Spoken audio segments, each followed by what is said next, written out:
దీపం మన జీవితాల్లో చీకటిని తొలగించి జ్ఞానాన్ని ప్రసాదించే దివ్యశక్తి. కార్తీక దీపారాధన ఎందుకంత విశేషం అని పురాణాలు చెప్తున్న ఆ రహస్యం ఏంటో ఇప్పుడు తెలుసుకుందాం.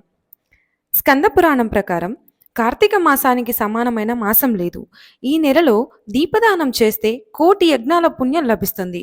దీపం అనేది అజ్ఞానం తొలగించి హరిహరాదులకు మార్గం చూపే దివ్య జ్ఞానం. శివమహాపురాణం ప్రకారం శివుడు జ్యోతిర్లింగంగా ఆవిర్భవించింది కార్తీక పౌర్ణమి నాడే. ఆ రోజునే ఆయన త్రిపురాసురులను సంహరించాడు.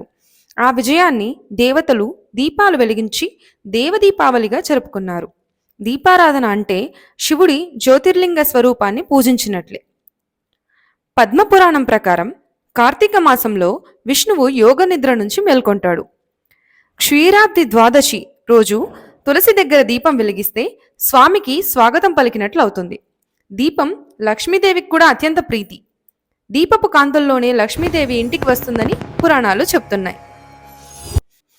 కార్తీక మాసంలో వెలిగించే ఆకాశ దీపం పితృదేవతలకు మోక్ష మార్గం చూపుతుంది.